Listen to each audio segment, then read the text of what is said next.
Meus queridos irmãos, que Deus nos abençoe e que Jesus nos felicite com a sua paz. É muito bom quando nós retornamos a esta casa para recordar os ensinamentos de Jesus, hoje à luz maravilhosa da doutrina espírita, que aclara os horizontes da nossa mente, que mata a morte, né? É bom isso, né? Mata a morte e nos fala de vida abundante, que nós precisamos conquistar a cada passo de nossa caminhada. Hoje, abrindo esse livro que Eduardo trouxe, Ceifa de Luz, ótimo para que a gente utilize os nossos evangelhos no lar, e tem uma mensagem de número 57, doação e nós. Deus te deu a ciência a fim de que a estendas em benefício de nossos irmãos com tal devotamento que a ignorância jamais consiga entenebrecer os caminhos da humanidade. Deus te deu o discernimento para que o teu concurso verbal ajude a compreensão dos que te ouvem de tal modo que a tua presença, seja onde for, venha a se constituir em luz que dissipe a sombra do desequilíbrio e o nevoeiro da discórdia. Deus te deu a autoridade a fim de que exerças a justiça com misericórdia, de tal maneira que a compaixão não desapareça do mundo sob a rajada da violência.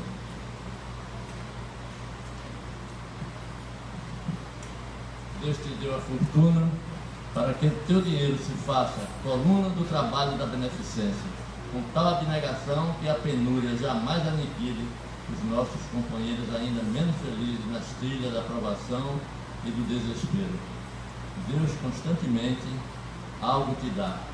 Entretanto, só conservarás e multiplicarás os talentos recebidos em razão das doações que fizeres. Todos somos, tão somente, usufrutuários dos bens da vida, os quais, no fundo, pertencem unicamente ao Senhor do Universo, que nos conserva nas mãos segundo o proveito e o rendimento que lhe venhamos a imprimir. Dai e dá-se-vos-á, afirmou Jesus. Isso, na essência, quer dizer, Deus te dá para que deis. Então, se temos paz, vamos doar paz. Se estamos com saúde, vamos preservar a saúde e vamos ajudar os outros a recuperar a saúde. Se temos alguma coisa que os outros não têm, se pudermos, vamos aprender a dividir um pouco do que temos, que ninguém vai ficar pobre porque tem uma camisa a menos, tem uma calça a menos, tem um sapato a menos, tem um dinheirinho a menos. Ninguém vai ficar pobre por causa disso, ao contrário, vai se enriquecer cada vez mais, porque nós só temos mesmo aquilo que damos, aquilo que guardamos com avareza, com egoísmo. Isso tudo se perde no tempo, porque os tesouros que a gente leva é sempre os atos que nós estamos fazendo a cada dia. Nós estamos diante de testemunhas. Mano diz uma frase interessante. O espírito, quando ele fala do espírito, ele fala do cristão, né? Deixa marcas por onde passa. Então todos nós estamos deixando as nossas marcas no caminho, porque nós estamos sendo observados por todas as outras criaturas que vêm ao nosso encontro.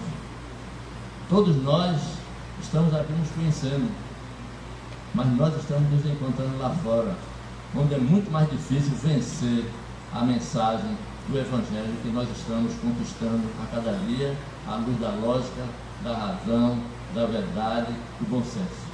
Porque para o espírita não existe mistério, não existe dúvida, porque nós temos as explicações científicas, né, e as elucidações filosóficas, que o espiritismo veio como para se transformar na fé religiosa alicerçada na ciência e na filosofia. Nós não vamos crer, nós não estamos crendo, mas agora nós sabemos. Mas nós sabemos porque nós estamos estudando, nós estamos ouvindo. A gente não gosta de ler, mas vem para aqui para ouvir. Essa é a maior reunião de um grupo espírita, é essa que nós estamos fazendo aqui, porque nós estamos aprendendo um com o outro. Quem sabe mais, passa para quem sabe menos. Quem tem mais, para quem tem menos também. Então, por aí agora, esse feedback que nós estamos fazendo, espiritualmente falando. Então, não estamos aqui por acaso, nem nós estamos nos encontrando um com o outro por acaso. Tudo é programado. Quando a gente lê as obras de André Luiz, que nós estamos estudando toda segunda-feira aqui, aquela salinha ali, e estamos estudando também outras obras naquele salão e aqui atrás. A segunda-feira à noite aqui é toda sala de estudo, né? Quem quiser vir se ilustrar cada vez mais, venha. Porque à medida que nós aprendemos, nós vamos crescendo. Nós vamos sabendo que não nascemos para viver sentado numa cadeira de um grupo espírita. Nós viemos para trabalhar, para ser semeadores, servidores, né? Servidores do Cristo. Que a gente sair daqui para viver lá fora, para ajudar lá fora, para servir lá fora, né? Então não vamos seguir uma religião pelas vantagens aparentes, né, que elas nos oferecem. Nós vamos seguir a religião porque estamos conscientes dos objetivos que habita a livre. É isso que ocorre com nós, com o Espiritismo. Nós ficamos conscientes daquilo que precisamos realizar no patrimônio do nosso coração e da nossa mente, para que nós cresçamos, mas que os outros também cresçam com nós, através dessa doação que nós vamos fazendo, né, da nossa amizade, as ligações que nós vamos tendo uns com os outros, a família que nós vamos estendendo. Quando a gente pensa agora na família, a gente não pensa mais em termos somente dos nossos pais, parentes, esposa, amigos, filhos, netos, não. A família agora se estendeu. Quando eu falo em família, eu me lembro de todo mundo que eu vou olhando, às vezes eu esqueço até o nome, né? Da paz. Então, gente, é isso aí. Somos todos uma grande família, reunidos nesse planetazinho pequenino, nessa escola abençoada de nossas almas, que muitos dizem que é um mundo cão, mas que é a escola que nós precisamos para usufruir dessa maravilhosa ferramenta que se chama o Evangelho de Jesus Cristo. Com Ele no nosso coração, dirigindo o nosso caminho, nós não erramos. As fraquezas nos levam a quedas. Não vamos seguir religiões olhando para Eduardo, olhando para mim, para Chico ou para o homem da paz. Não. Vamos conhecer a essência da doutrina que nos orienta, que nos aponta o caminho para seguir. Porque com ela nós estamos fortalecidos. Sem ela, somos hoje, não vamos ser mais amanhã. Porque ali ou acolá, vocês vão nos encontrar em erro, em fraquezas, não é? Todo mundo faz força para não cair, para não errar, mas as fraquezas nos levam à queda. Aqui ou acolá a gente é surpreendido e a gente errou, né? Chega em casa chorando, mas a marca ficou por aí. Nós andamos deixando as nossas marcas pelo caminho. E se nós formos seguir religião pelos homens, nós vamos ser hoje e não vamos ser amanhã, porque nós vamos nos decepcionar. Então vamos seguir a religião pela grandeza que ela nos traz, pelos objetivos que habita ali, porque ninguém pode ser mais o mesmo depois que conhece o Espiritismo, depois que conhece Jesus em essência e em verdade. Não vamos nos adiantar, já vão 10 minutos, vamos fazer a nossa prece, solicitando nosso irmão Francisco que seja o portador. Elevando o nosso pensamento aos céus, pedindo a Jesus que os ensinamentos aqui expostos hoje sirvam para que nós consigamos, na nossa caminhada, evoluir um pouco a cada dia, como é regra no Espiritismo, ser melhor amanhã do que foi hoje. Pedimos também que as bênçãos e as meditações que estão sendo levadas aos nossos irmãos que desencarnaram e não morreram, porque o Espiritismo tira todo esse véu da morte, como o Mário colocou, mata a morte, mas que dê conforto às famílias que ainda não acreditam nisso, que não compreendem, e realmente nosso refúgio de boas orações, de boas preces, chega a eles, para que eles possam realmente compreender a atual situação. Que assim seja. Então, em nome de Deus, em nome de Jesus, os trabalhos estão iniciados, passamos a palavra para o nosso irmão Eduardo. Boa noite. O Senhor nos felicite, nos ilumine nossos corações. O assunto é o primeiro capítulo do Evangelho do Espiritismo, é composto de 28, não fora a introdução. Geralmente o capítulo 28 é assim, quando a gente vai se aproximando do Evangelho no lar, né, no estudo, algumas pessoas não simplesmente passam o capítulo, né? E é o Pai Nosso. E no primeiro capítulo, a gente tem essa sensação de que passa rápido, porque não vim destruir a lei.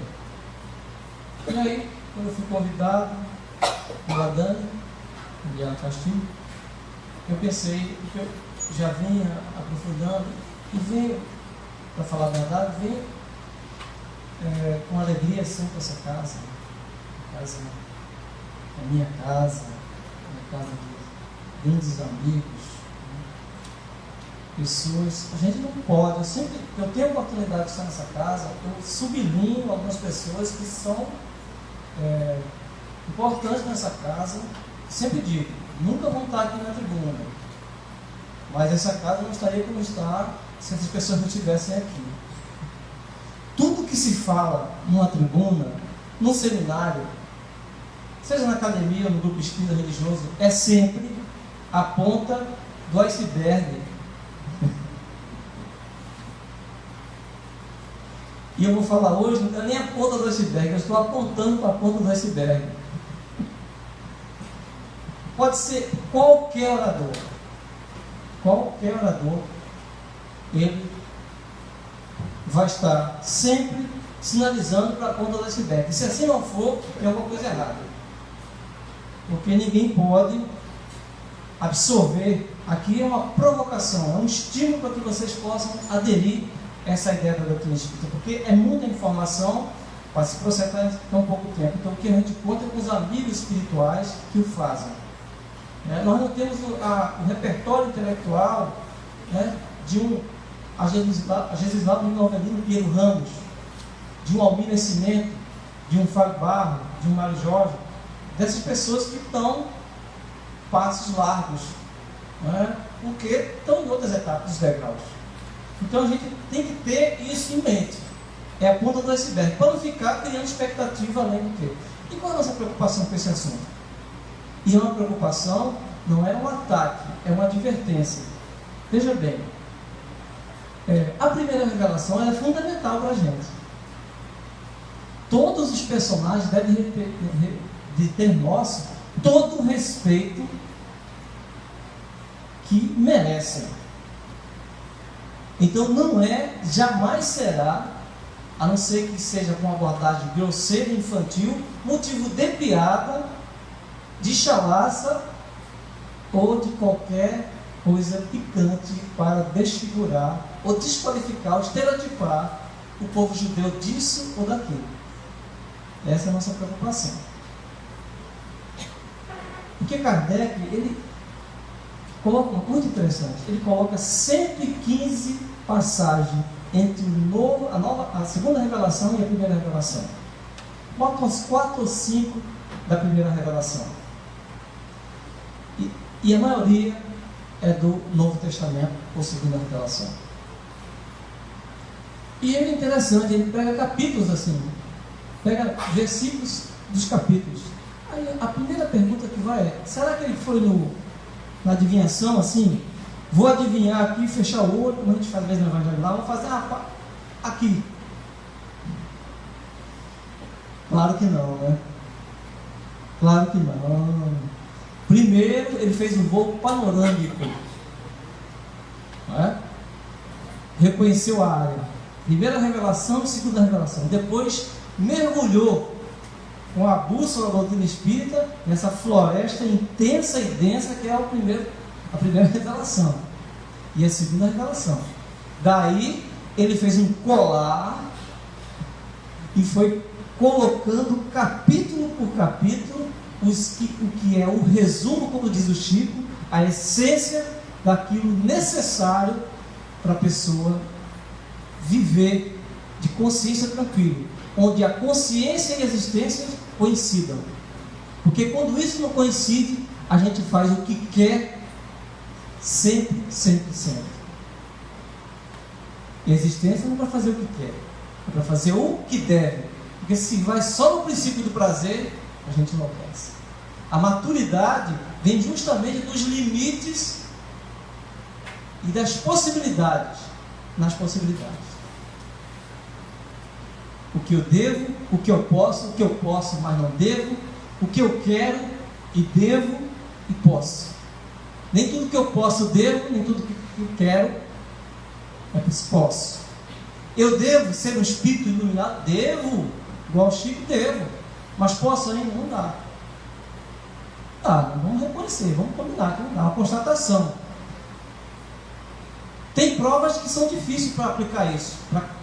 Isso é uma ética, e a gente vai se referenciar pela revelação.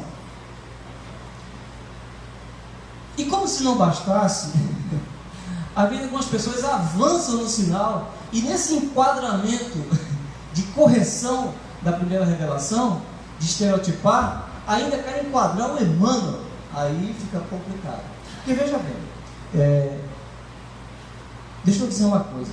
Para você fazer a correção de uma obra, quando você é um copydéstico, quando você é um editor, um revisor, o que faz? Você lê toda a obra, para depois, porque se você pegar uma passagem, tirar aquela passagem, dizer, aqui está errado, aqui ele solução de continuidade, porque isso, aquilo outro. Peraí.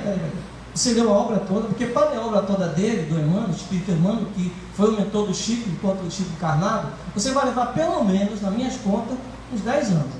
Se você ler um livro por dia, né? Claro. Mas não é só ler, né? Não é só ler. Então, quando a gente vai nessa pisada, a gente vai mal. Todo respeito a quem vai nessa pisada. Eu não tenho essa pretensão, porque cada vez que eu leio o Emmanuel, eu me surpreendo mais. E o Kardec, mais ainda. Porque o Kardec coloca a primeira mensagem psicografada que ele coloca no Evangelho segundo o Espiritismo é Espírito Israelita. Isso não diz nada para a gente? Diz muita coisa. Ele está dizendo assim, olha, eu estudei a primeira revelação, eu reconheço que é um fundamento, que é a raiz, ou o tronco da árvore, e que a gente tem que... Ele não teve tempo suficiente, ele falou 15 anos, 1854 e 1869, para compilar tudo isso, colocar a nota de rodapé, pesquisar, é muita coisa, mas o que ele deixou é suficiente para entender assim, bom, se ele colocou ali é porque ele estudou, e se ele estudou, acho que ele deve seguir esse caminho. Então, para se fazer um excerto, retirar um versículo de um contexto, você tem que ter toda a obra na cabeça. Todo o contexto. E aí são níveis de interpretação.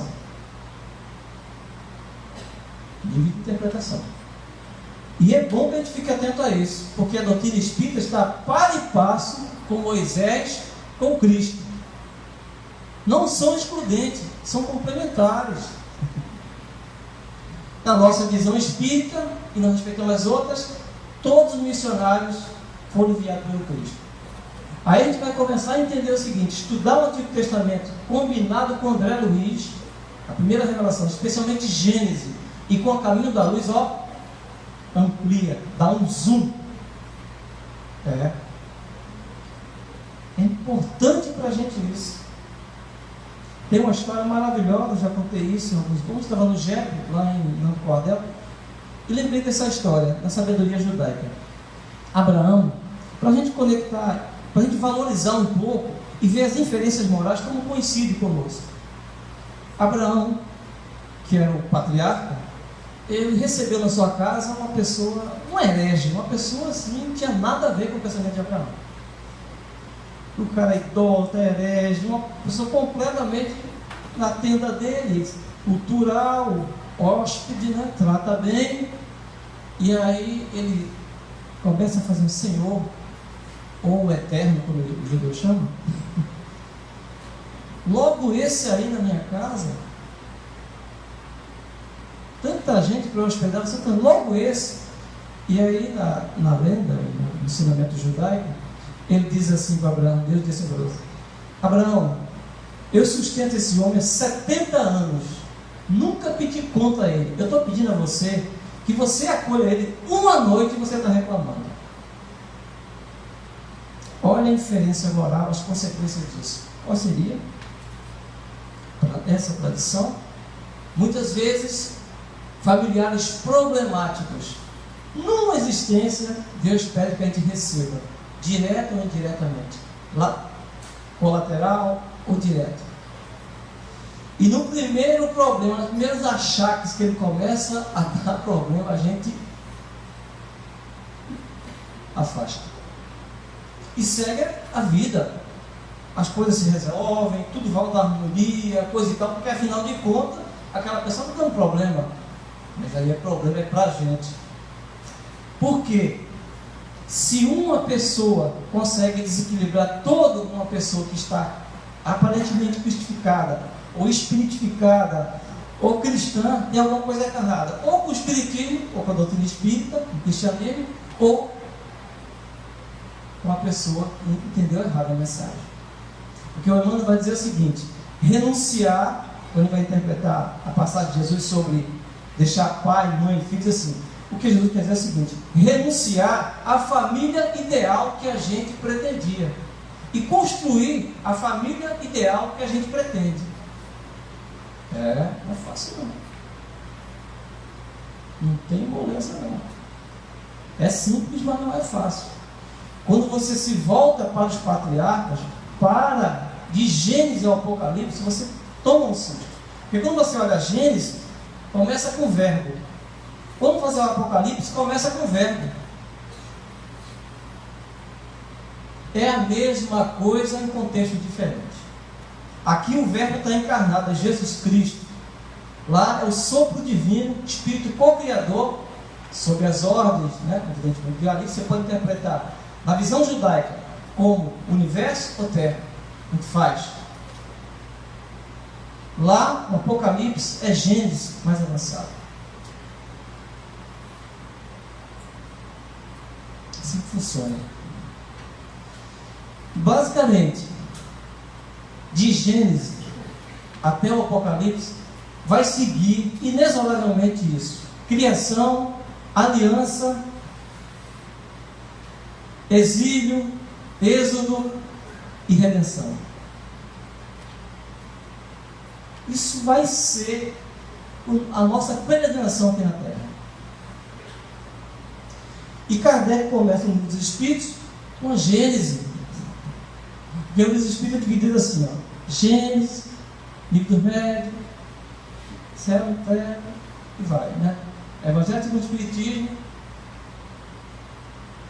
por aí, até o céu e inferno. Fecha direitinho. Agora, para fazer esse estudo combinado, é preciso um esforço maior. Ninguém é da noite para o dia. O primeiro passo a gente tem que dar. Qual é o primeiro passo? A gente chegar na casa espírita ou qualquer outro local que a gente possa conectar isso. O que não se pode é fazer interpretações precipitadas, assodadas, literais. Existem 4 níveis de interpretação, diz o Dr. Severino na tradução dele do Bereshit, que é Gênesis, só Gênesis, em hebraico quer dizer Bereshit. Ele se serviu de um judeu, de um sábio judeu. Vamos fazer uma analogia aqui. Se eu quisesse construir um glossário, uma analogia entre doutrina espírita e a ciência de ser depositário fiel, quem é que eu vou consultar nessa casa? Francisco? Não, você está no Jorge. Experiência nisso, eu vou criar um glossário, vou falar com ele. Entendeu? Não tem que inventar a roda e nem fogo. É só botar para girar, botar mais lenha na fogueira. Mas não tem que inventar as coisas. Se o Mário sabe sobre isso, eu vou lá com o Mário, consulto o Mário e vou adaptar a doutrina espírita, a visão, vou ampliar. Não tem que inventar nada. O doutor Haroldo, quando vai fazer a tradução do Novo Testamento, segue o mesmo ritmo.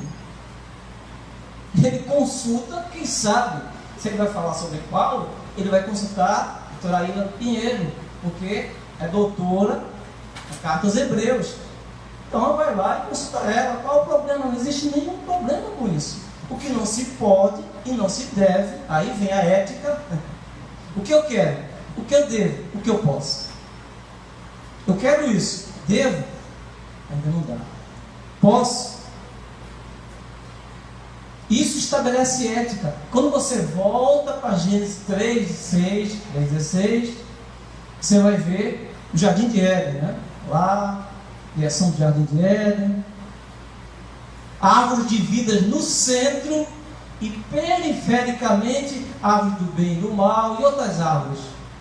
Aí tem aquele simbolismo da serpente, o diálogo com Eva, né? Advertência antes de uma regra só: não pode comer dessa árvore. É uma regra, estabelecendo uma regra aqui. E aí o que acontece? Se quebra essa regra. Se quebrou essa regra e a árvore de vidas ficou lá no centro e o jardim, evidentemente, foi fechado. E aí, o que estabelece isso? Estabelece ética. A ética é isso: fazer o que eu quero ou o que eu devo. Sempre o que eu quero, vai ser impossível a convivência. Você estabelece outro parâmetro. Ela vai representar o arquétipo, a Eva, da mulher que faz o que quer, né? Da psique, se você quiser assim, do psiquismo que faz o que quer. E Mateus, estranhamente, ele subsome, ele desaparece um pouco com José e coloca Maria, assim também Lucas, como a mulher que faz a vontade de Deus. Olha o contraponto. Olha o contraponto. A mulher aqui no jardim e a outra lá no outro contexto. Genealogia, da mesma forma. Mateus insiste em Mateus e Lucas porque é a forma de contar a história.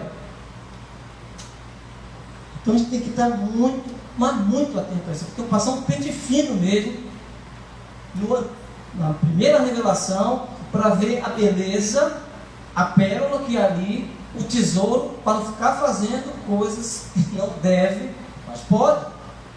Você pode subir e fazer o que quiser. A casa não vai fazer nenhum, né? Pós-exódio ou réplica na hora, vai só também lamentar, porque nós temos raízes judaico-cristãs. João Niemeyer lançou um livro pequeno, um livro de bolso, sobre salmos, muitos anos atrás. Eu não entendi na época nada. Juro que não entendi. Fiquei pensando, livro de salmos, o que quer dizer com isso? Aí quando você lê o Salmo 139, você entende. Vou deixar essa curiosidade para vocês. Dever de casa, como disse John Haller. Você entende Jesus Cristo, a existência, né? O que eu quero, o que eu devo, o que eu posso. Você estabelece uma ética, você começa a se relacionar com Deus.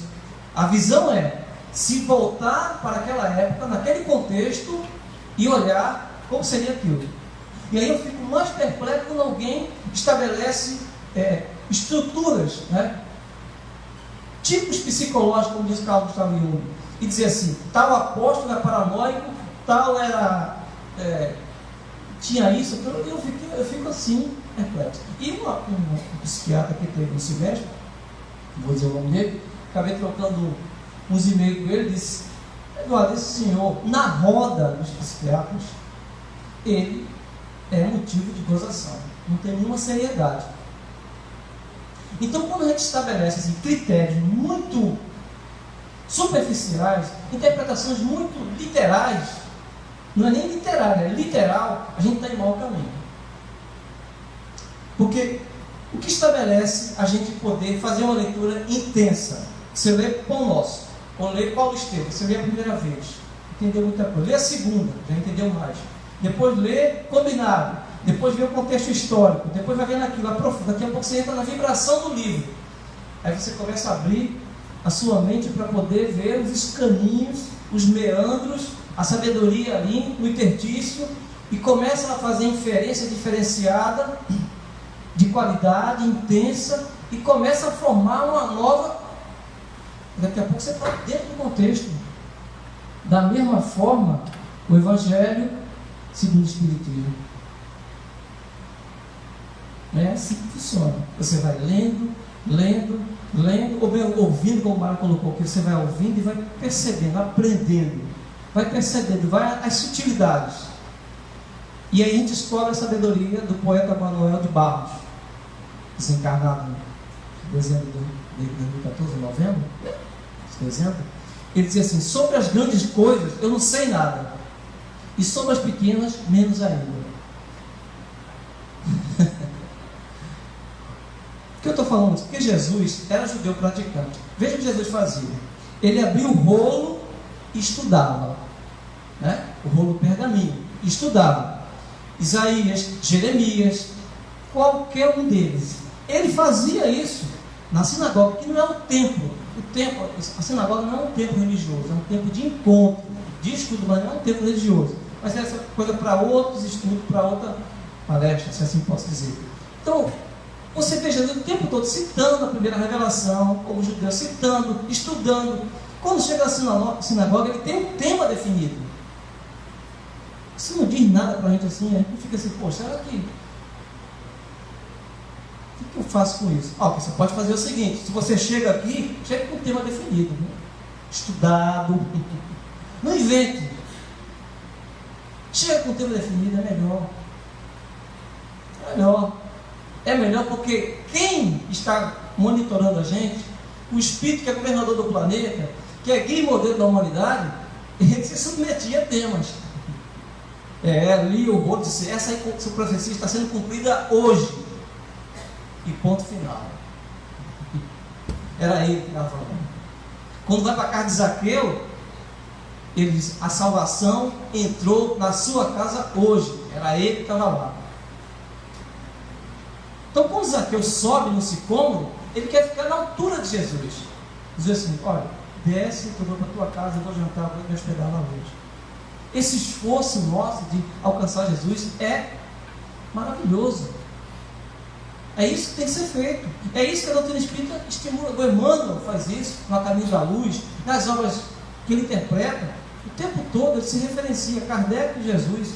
Kardec e Jesus. Então a gente fica assim um pouco, quase que assustado, quando alguém te vê assim, quer dizer, um pouco de afoiteza em você, penetrar os caminhos da primeira revelação, à luz da doutrina espírita, e vira e mexe, dá uma desqualificada, uma estereotipada, e avança o sinal, e já vai na obra mediúnica do Chico, do Emmanuel, e já enquadra, aí a coisa está complicada.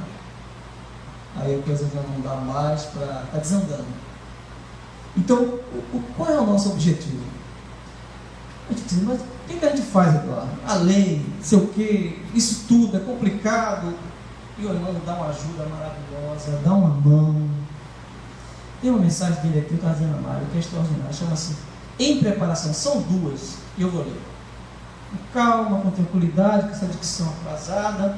Diz assim, Hebreus 8:10: diz o Senhor: porei as minhas leis no seu entendimento, em seu coração escreverei, e eu lhes serei por Deus, e eles lhes serão por povo. Paulo está citando aqui a primeira revelação. Bom, vou ler a mensagem. Ninguém vai entender Paulo de Tarso sem entender a primeira revelação. Não vai, porque Paulo o tempo todo, cartas Hebreus, principalmente, Romanos, que é o Evangelho de Paulo, o tempo todo ele vai. Kardec fala assim: cada texto é o suporte para outro texto.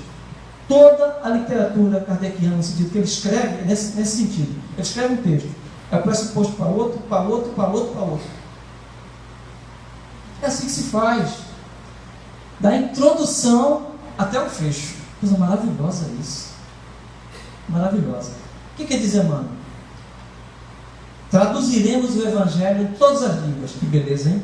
Em todas as culturas, exaltando-lhe a grandeza, destacando a sublimidade, semeando-lhe a poesia, comentando-lhe a verdade, interpretando as lições, impondo-nos ao raciocínio, aprimorando o coração, e reformando a inteligência, renovando leis, aperfeiçoando costumes e aclarando caminhos. Mas virá o momento, esse momento duro, em que a boa nova deve ser impressa em nós mesmos, nos refolhos da mente, nos recessos do peito, através das palavras e das ações, dos princípios ideais, das aspirações e esperanças, gestos e pensamento, porque em verdade, se o céu nos permite espalhar a divina mensagem no mundo, finaliza Emmanuel, um dia exigirá nos convertamos em traduções vivas do Evangelho na Terra. Não é dicção polida, não é tribuna, não é tempo de carteira em reunião mediúnica, nada disso. Viu? Não é esse aquele evento, é tradução viva do Evangelho na Terra. E para isso independe de contexto.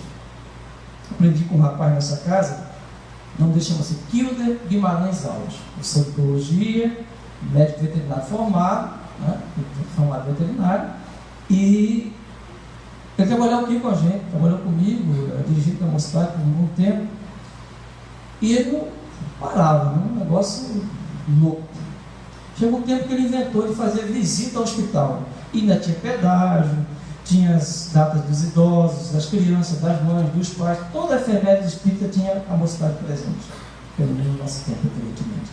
Ele planejava, coisa e tal. O dia que ele não podia vir, aí que a aula ficava boa, porque ele mandava o planejamento quando a direção era dele.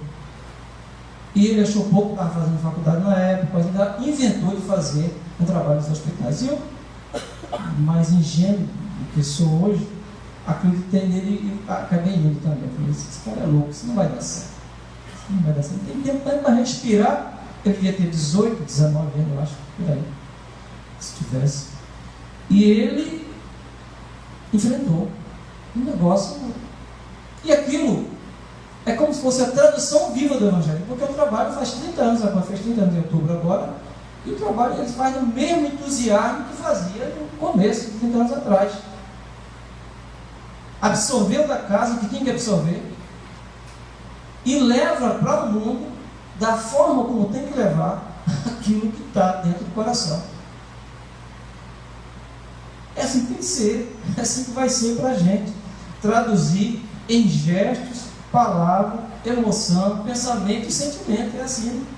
A gente pode até ficar confortável, como Abraão estava quando o Senhor chamou ele e disse: Abraão, arruma tudo aí, deixa tudo, que eu quero ter uma coisa para você.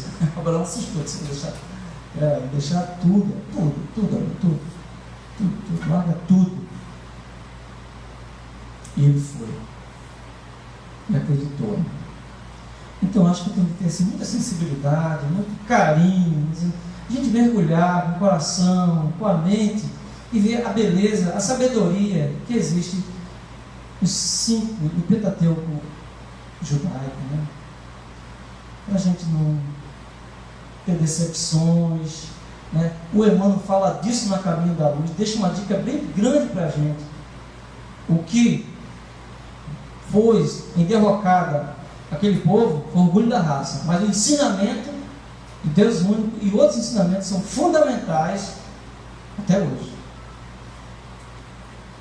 E o Emmanuel completa essa mensagem, porque o livro do Emmanuel são assim, né? Cada mensagem vai complementando o outro. Ensina essa série Fonte Viva, Ceifa de Luz, Pão Nosso, Caminho, Verdade e Vida, né? E Vinha de Luz.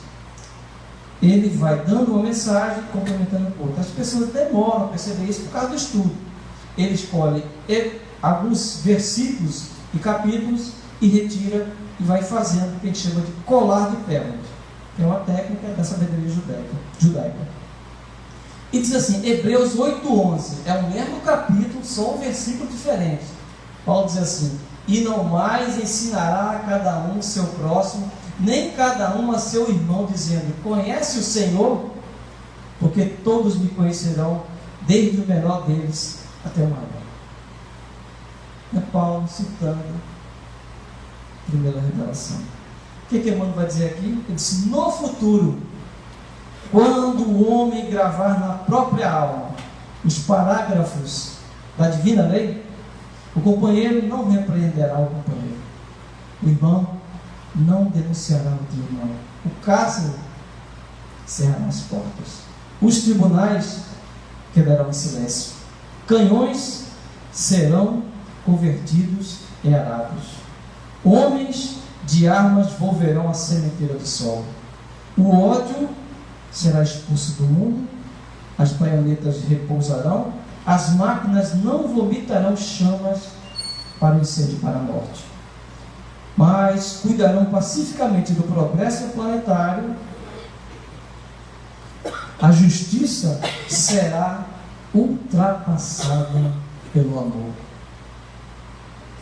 Os filhos da fé não somente serão justos, mas bons, profundamente belos. Filhos da fé é uma expressão bem da primeira revelação. A prece constitui-se-á de alegria e de louvor, e as casas de oração estarão consagradas ao trabalho sublime da fraternidade suprema. A pregação da lei viverá nos atos e pensamento de todos, porque o Cordeiro de Deus terá transformado o coração de cada homem em tabernáculo de luz eterna, em que o seu reino divino resplandecerá para sempre.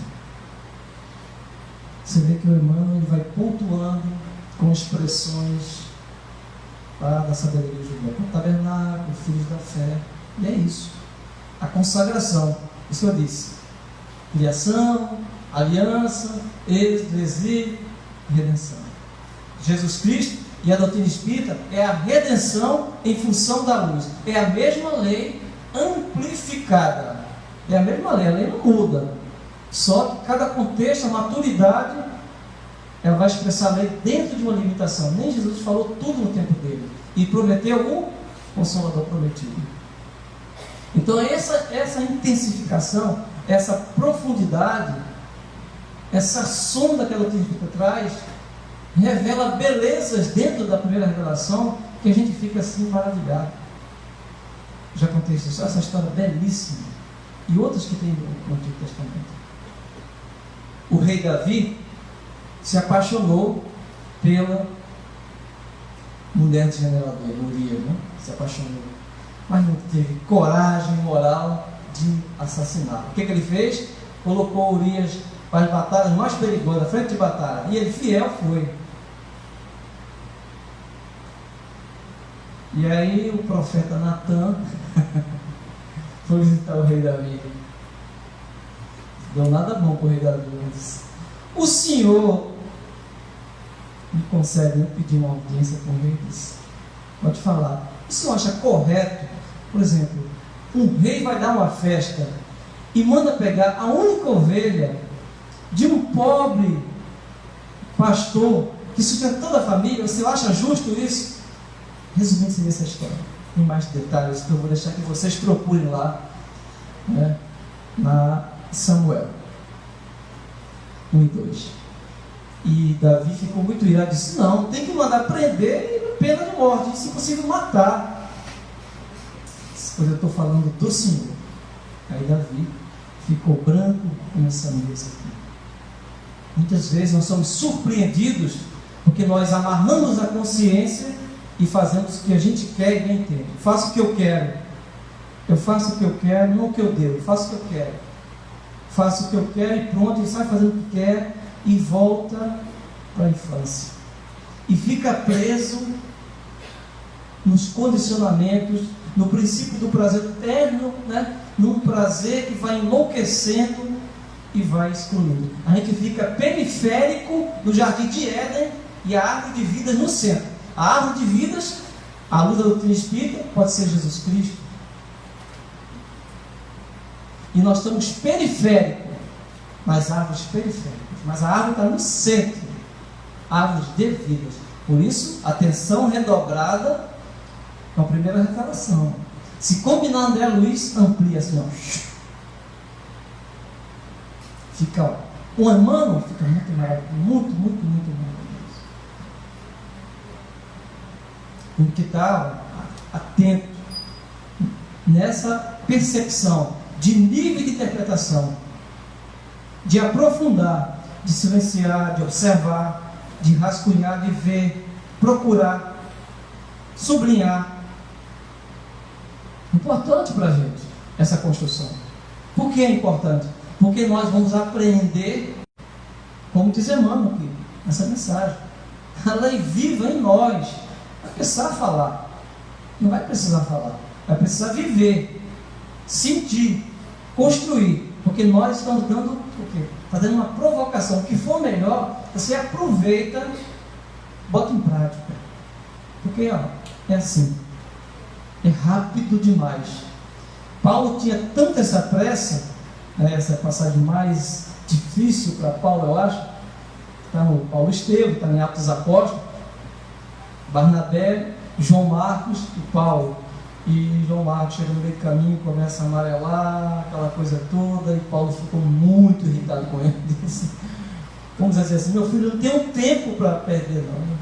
Eu já fiz muita coisa errada, eu não posso perder tempo, pelo amor de Deus. Então você volta com o Barnabé, eu vou seguir em frente. Navio afundou, Paulo não desistiu.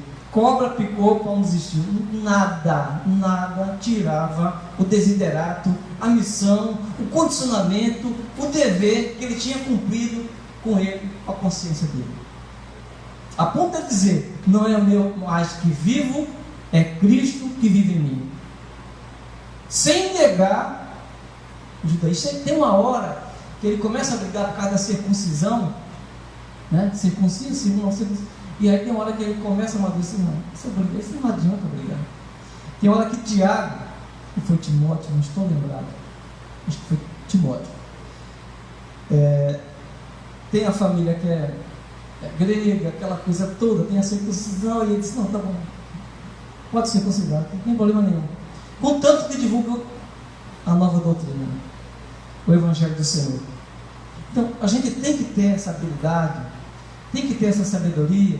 Para quê? Para não ficar... de repente chega uma pessoa, né, de outra religião, se senta aí, conhece muito bem. Eu tenho certeza que tem pessoas que estão sendo aqui, a maioria, e tem muito mais capacidade, potencial, habilidade, sensibilidade, dicção, né, repertório intelectual, bagagem, para falar melhor do que eu.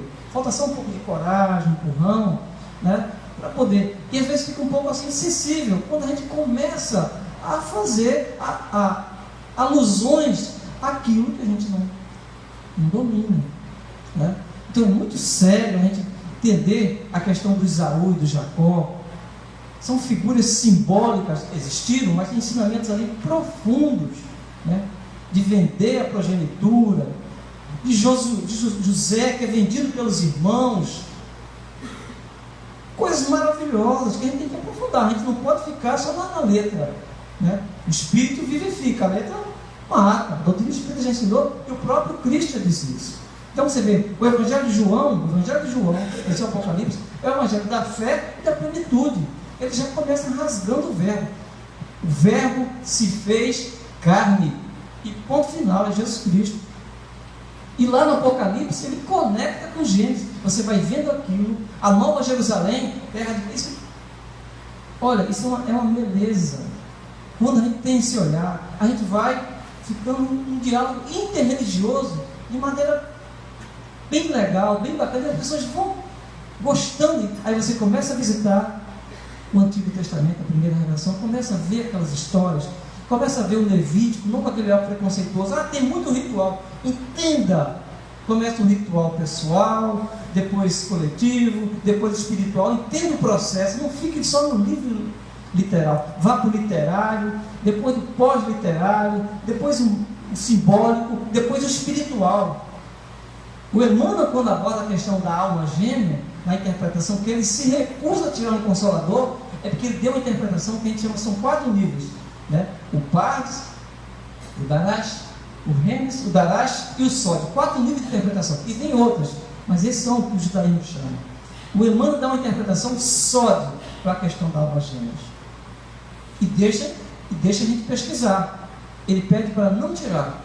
Por que não pede? Porque está nesse nível de interpretação. E as obras deles é nesse nível. Assim como Humberto de Campos, que eu queria ler, acho que vai dar tempo ainda, dá tempo, de um rapaz, eu quero colocar só para ver de como às vezes, essa vivência pode nos barrar nos limites do céu. Outro autor, eu sempre já disse aqui, outra vez estava com o Mário, autor que, estranhamente esquecido, né?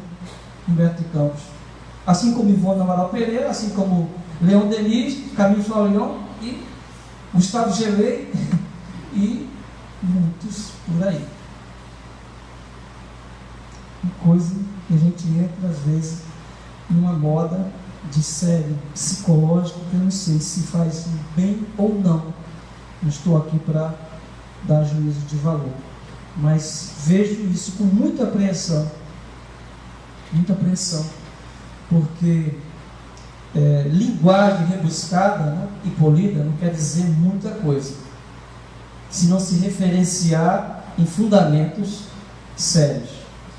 E nos limites do céu, por isso que é importante que a gente possa trazer esse ensinamento, ver como o ensinamento, né, trazido na luz da doutrina espírita pode referenciar para a gente. E se a gente quiser colocar, não escrevi aqui, quiser colocar no contexto atual, né, por exemplo, tivemos ontem, né, a aprovação, se não me engano, pelo Congresso, pelo Senado, né, do STF, aliás, que até o terceiro mês de gravidez, que o aborto não é mais crime.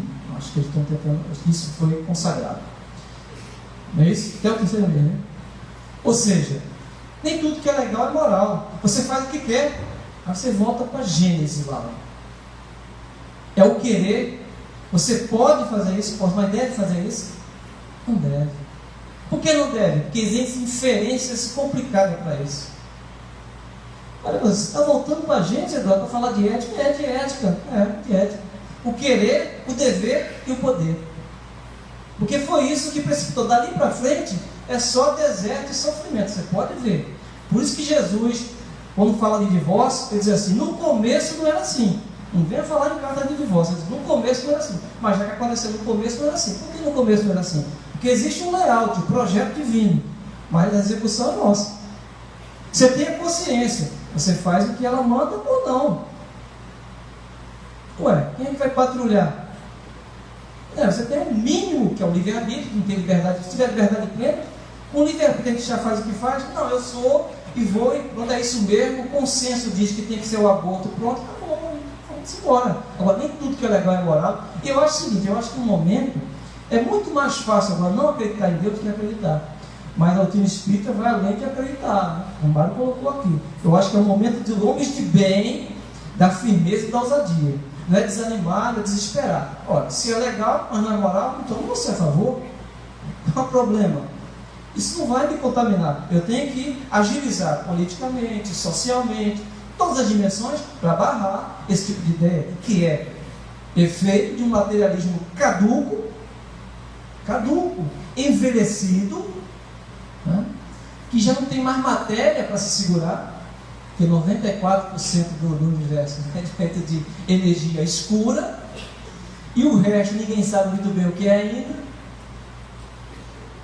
E as nossas decisões supremas estão referenciadas em valores da Idade Média, né? Do século XIX, aliás, da Revolução, do menino.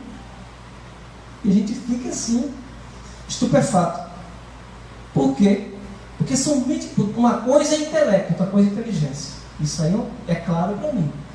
A inteligência contém o intelecto, mas o intelecto é apenas uma expressão mínima da inteligência.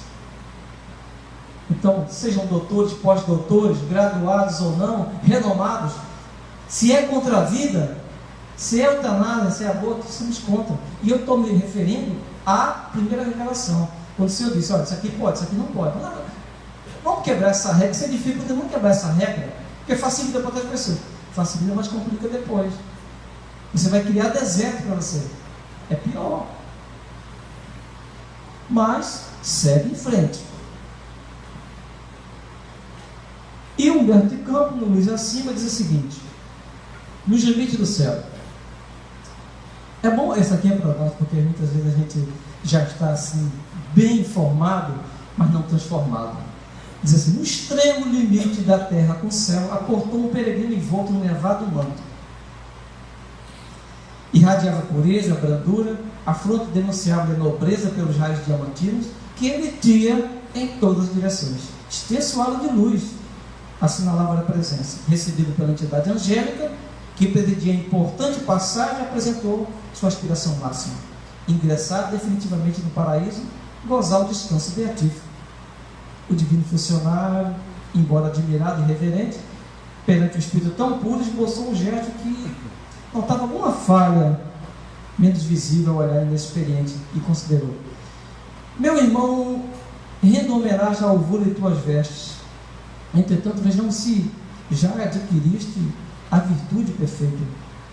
Sorridente e feliz, viajou vitorioso, pôs-se à escuta. Conseguiste tesourar o amor sublime? Perguntou o anjo respeitoso. Graças a Deus. Edificaste a humildade? Sim. A esperança e a fé guardaste? Todos os dias. Seguiste o bem invariavelmente. A pureza cultivaste? Um zelo extremado. Exemplificaste o trabalho construtivo? Diariamente. Sustentaste a fé?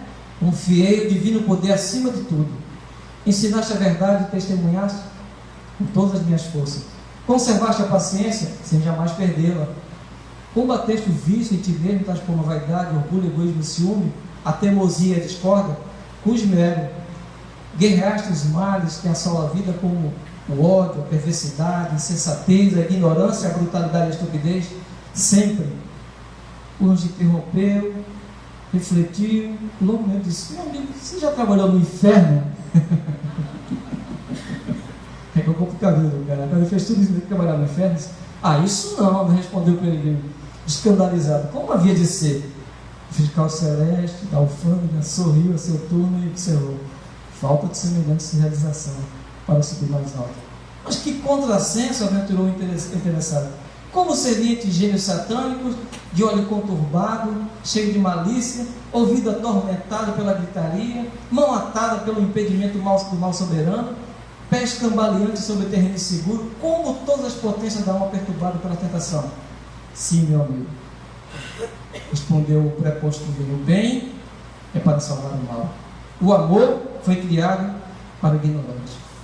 A maior missão da virtude é eliminar o vício e amparar o viciado. Por isso mesmo, o céu não perde o inferno de vista.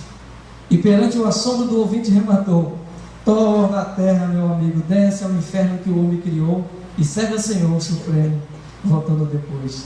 Então, cogitaremos da travessia. Lembra-te que o Sol, situado a cerca de 150 milhões de quilômetros além do teu mundo, lança todos os dias raios luminosos e salvadores ao mais profundo abismo planetário.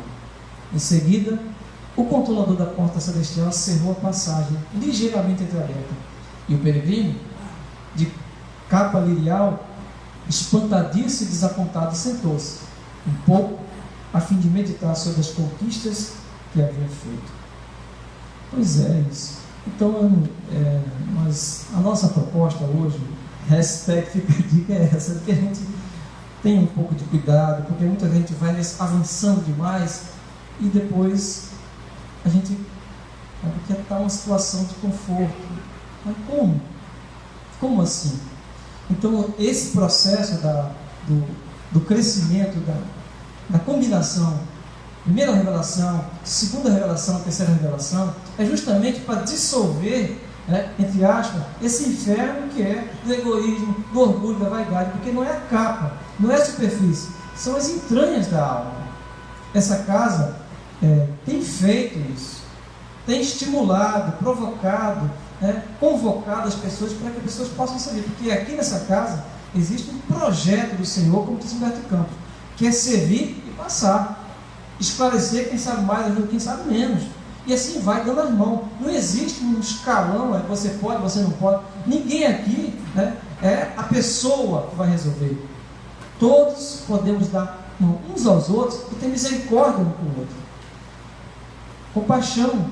Quem sabe mais ajuda o outro, vai esclarecendo, é isso. Por isso que nós temos que ter reverência quem está antes da gente, para não entrar no inferno da precipitação, do assodamento. Essa reverência não é submissão.